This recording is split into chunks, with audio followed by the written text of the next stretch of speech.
tive a honra de ter sido convidado para participar da cobertura jornalística do apagão que aconteceu no sistema elétrico europeu. Na verdade, aconteceu mais precisamente em Portugal, na Espanha e no sul da França. O sistema elétrico europeu, né, ele tem algumas características, ele é interligado. É claro, a gente precisa entender como é que funciona o sistema elétrico. Na cobertura a gente não consegue passar os detalhes.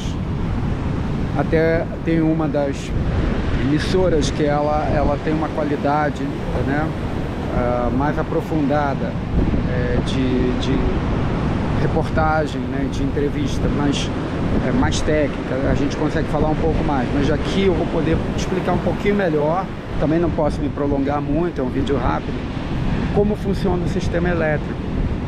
O sistema elétrico brasileiro, assim como o europeu, é um sistema interligado, então você tem várias usinas geradoras de energia, e não importa, muita gente acha, porque tem usina eólica, porque tem usina térmica ou porque tem nuclear no meio. Não importa que tipo de usina é para o apagão acontecer. São várias usinas. O sistema elétrico brasileiro é um dos mais limpos do mundo, né? A gente tem que aprender muita coisa com os países da Europa, Estados Unidos, alguns da Ásia, mas em termos de sistema elétrico sustentável, com energia renovável, a gente está dando show. A nossa matriz é quase toda, né, de fontes renováveis, fontes sustentáveis. Então a gente tem usinas hidroelétricas, que é a maior parte das usinas, que a gente produz a maior parte das nossas cargas de energia para o sistema.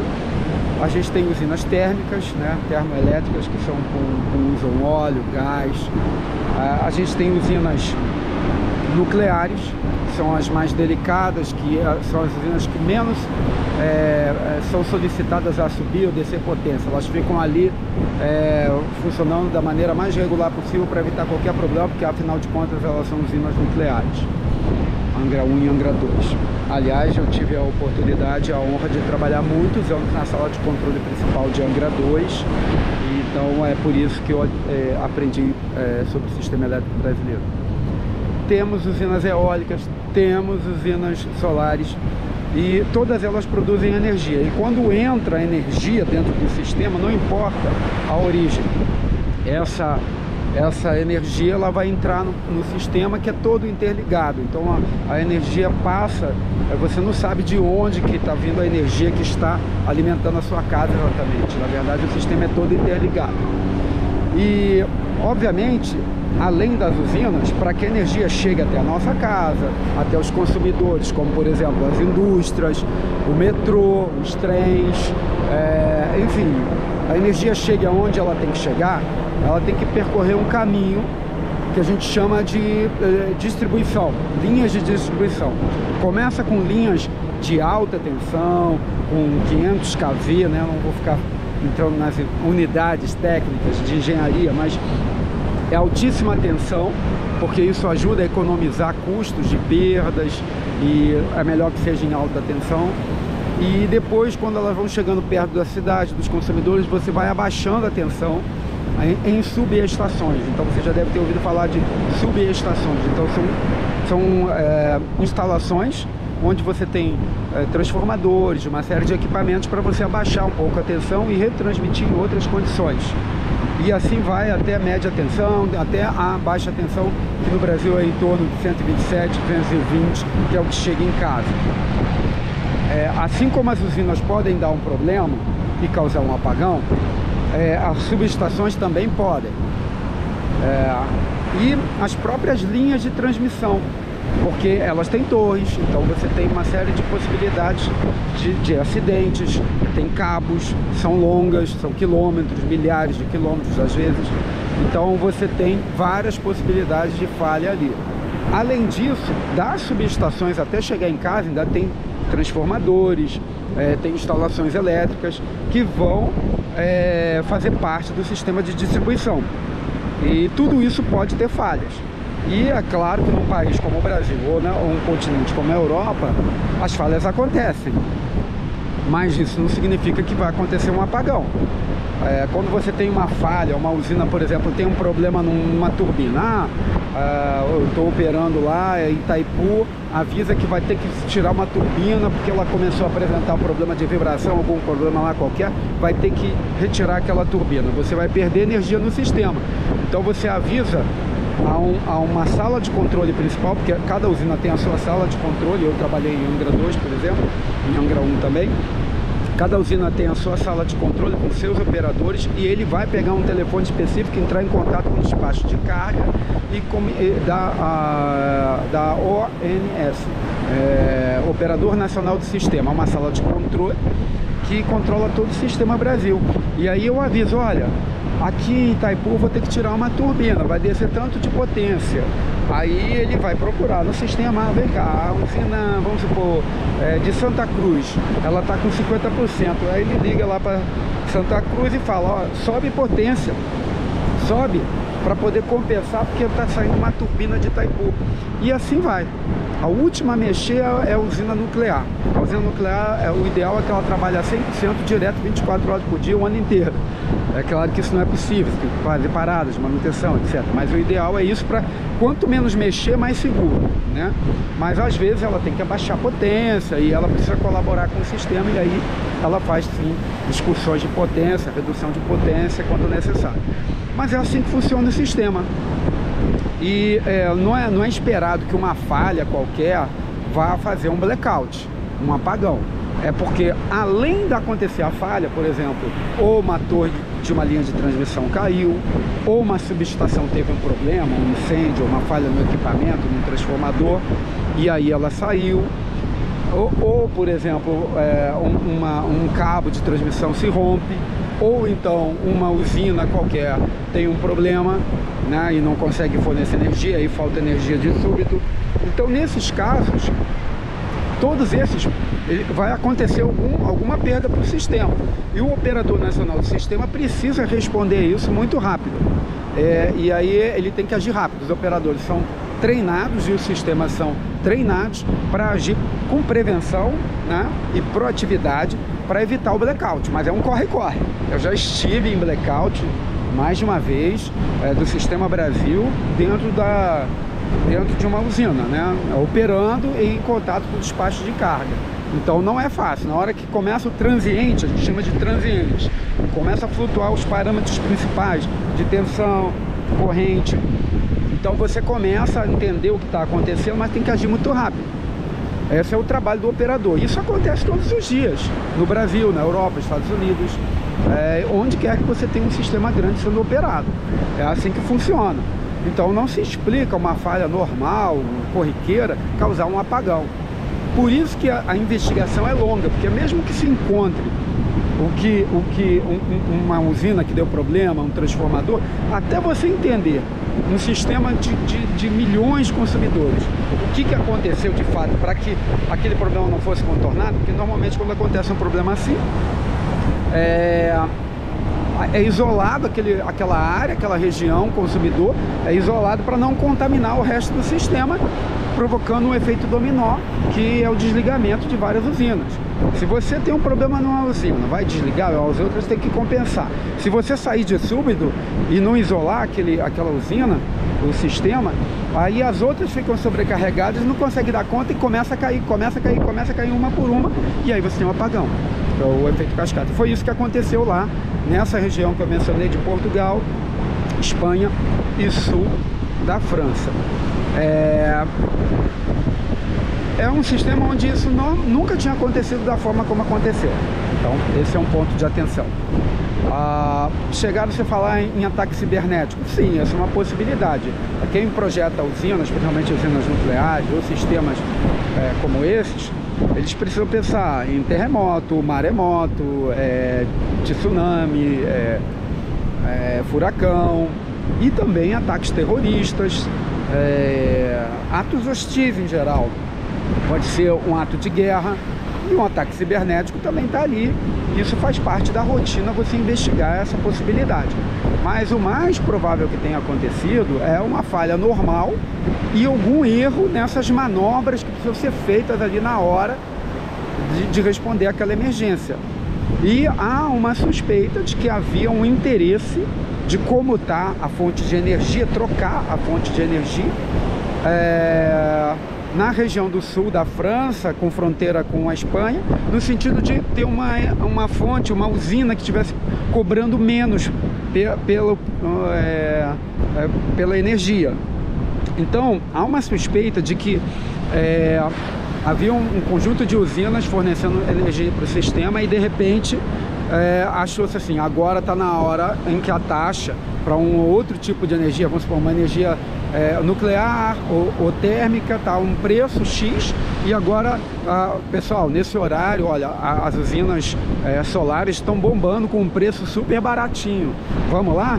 E aí, nessa operação de comutação, eu falei aqui de uma maneira, né, popular, pessoal, eu falei aqui de um jeito para a população em geral entender, né? Mas o despacho ele pode se planejar para tentar fazer essa comutação, essa troca, né? E aí, o que acontece? Se essa troca não for bem pensada e acontecer na mesma hora, acontecer um problema numa usina, ou numa linha de transmissão, ou numa subestação, então você tem ali uma possibilidade de acontecer o apagão. E aí, quando acontece, aí é aquela loucura, porque você não consegue entender mais, porque começa a cair um monte de usinas, começa a ter um monte de consumidor, subestação, tudo saindo, né? Então aí você, alarme entrando, é uma loucura, uma tempestade de alarme, uma situação super difícil de controlar e de administrar. E aí você não consegue entender o que está acontecendo, você vai só isolando, para poder justamente fazer frente ao problema, né? E aí, depois que você consegue mais ou menos entender o que está acontecendo, você começa uma tentativa de retorno. Para retornar, você tem que planejar. Você não pode, se você for colocar a usina, tem consumidor mais, porque a energia elétrica, você produz energia na mesma quantidade que ela é consumida, você não consegue guardar. A quantidade de energia que as usinas produzem, ela tem que ser igual à quantidade de energia que o sistema quer consumir. Eu não tenho onde guardar energia, então eu tenho que gerenciar isso e só colocar as usinas na quantidade certa no sistema. Se eu colocar demais, o sistema pode desligar e pode ter um apagão. Se eu colocar de menos também, então eu preciso dosar isso. E a volta você tem que calcular isso. Então eu vou alimentar essa cidade ou essa região, então eu vou colocar em operação essa usina com tantos por cento, e assim vai paulatinamente, uma a uma. Só que quando usinas se desligam planejadamente, é mais fácil ela retornar, porque você planejou o desligamento. Agora, quando ela se desliga no apagão, é um desligamento maluco.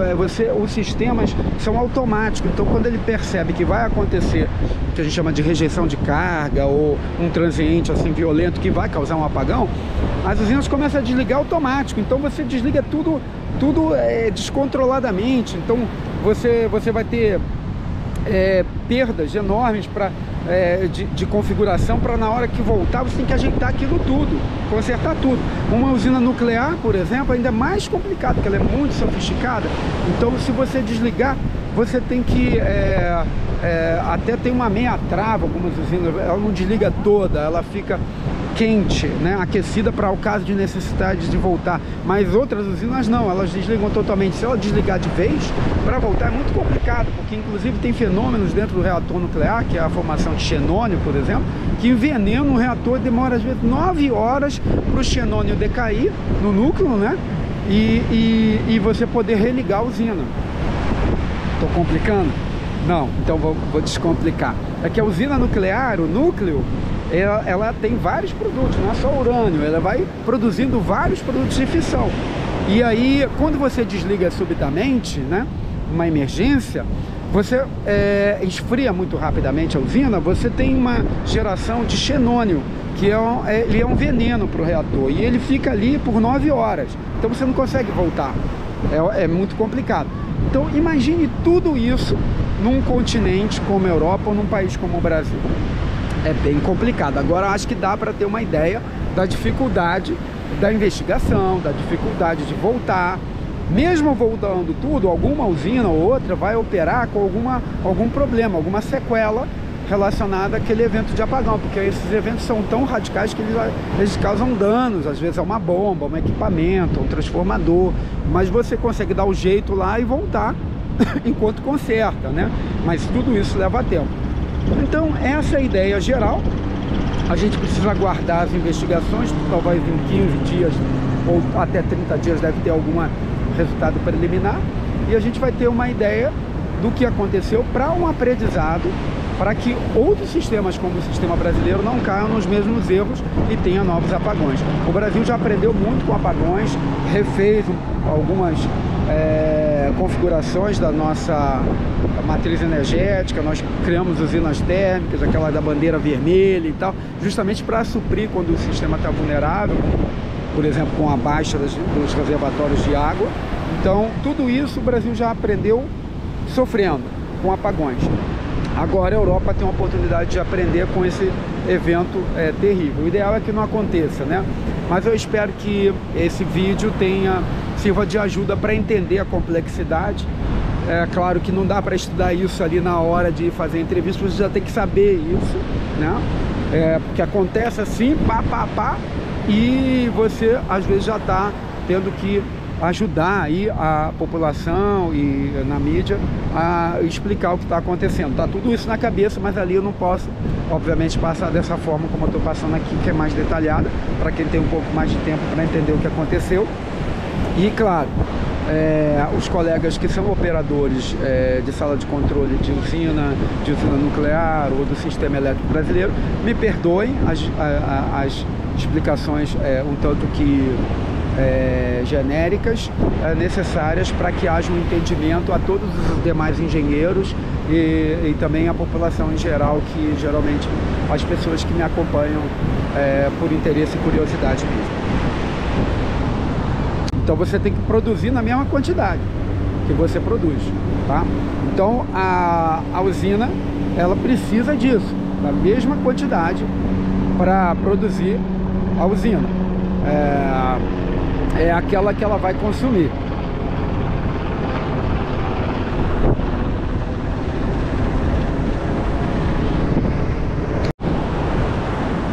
A quantidade de energia que as usinas produzem, ela tem que ser igual à quantidade de energia que o sistema quer consumir. Eu não tenho onde guardar energia, então eu tenho que gerenciar isso e só colocar as usinas na quantidade certa no sistema. Se eu colocar demais, o sistema pode desligar e pode ter um apagão. Se eu colocar de menos também. Então eu preciso dosar isso. E a volta você tem que calcular isso. Então eu vou alimentar essa cidade ou essa região, então eu vou colocar em operação essa usina com tantos por cento. E assim vai paulatinamente, uma a uma. Só que quando usinas se desligam planejadamente, é mais fácil ela retornar, porque você planejou o desligamento. Agora, quando ela se desliga num apagão, é um desligamento maluco.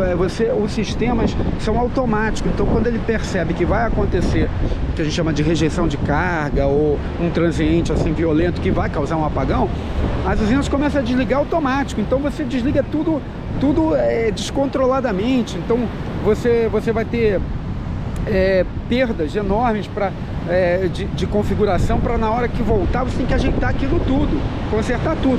Uma usina nuclear, por exemplo, ainda é mais complicado, porque ela é muito sofisticada. Então, se você desligar, você tem que até tem uma meia trava. Algumas usinas, ela não desliga toda, ela fica quente, né, aquecida para o caso de necessidade de voltar. Mas outras usinas não, elas desligam totalmente. Se ela desligar de vez, para voltar é muito complicado, porque inclusive tem fenômenos dentro do reator nuclear, que é a formação de xenônio, por exemplo, que envenena o reator. Demora às vezes 9 horas para o xenônio decair no núcleo, né, e você poder religar a usina. Estou complicando? Não, então vou descomplicar. É que a usina nuclear, o núcleo, ela tem vários produtos, não é só urânio, ela vai produzindo vários produtos de fissão. E aí, quando você desliga subitamente, né, uma emergência, você esfria muito rapidamente a usina, você tem uma geração de xenônio, que ele é um veneno para o reator, e ele fica ali por 9 horas, então você não consegue voltar, é muito complicado. Então imagine tudo isso num continente como a Europa ou num país como o Brasil. É bem complicado. Agora acho que dá para ter uma ideia da dificuldade da investigação, da dificuldade de voltar. Mesmo voltando tudo, alguma usina ou outra vai operar com algum problema, alguma sequela relacionada àquele evento de apagão, porque esses eventos são tão radicais que eles causam danos, às vezes é uma bomba, um equipamento, um transformador, mas você consegue dar o jeito lá e voltar enquanto conserta, né? Mas tudo isso leva tempo. Então essa é a ideia geral. A gente precisa aguardar as investigações, talvez em 15 dias ou até 30 dias deve ter algum resultado preliminar, e a gente vai ter uma ideia do que aconteceu para um aprendizado, para que outros sistemas como o sistema brasileiro não caiam nos mesmos erros e tenha novos apagões. O Brasil já aprendeu muito com apagões, refez algumas configurações da nossa matriz energética, nós criamos usinas térmicas, aquela da bandeira vermelha e tal, justamente para suprir quando o sistema está vulnerável, por exemplo, com a baixa dos reservatórios de água. Então, tudo isso o Brasil já aprendeu sofrendo com apagões. Agora a Europa tem uma oportunidade de aprender com esse evento terrível. O ideal é que não aconteça, né? Mas eu espero que esse vídeo sirva de ajuda para entender a complexidade. É claro que não dá para estudar isso ali na hora de fazer entrevista, você já tem que saber isso, né? Porque acontece assim, pá, e você às vezes já está tendo que ajudar aí a população e na mídia a explicar o que está acontecendo. Tá tudo isso na cabeça, mas ali eu não posso, obviamente, passar dessa forma como eu estou passando aqui, que é mais detalhada, para quem tem um pouco mais de tempo para entender o que aconteceu. E claro, os colegas que são operadores de sala de controle de usina nuclear ou do sistema elétrico brasileiro, me perdoem as explicações um tanto que genéricas, necessárias para que haja um entendimento a todos os demais engenheiros e também a população em geral, que geralmente as pessoas que me acompanham por interesse e curiosidade mesmo.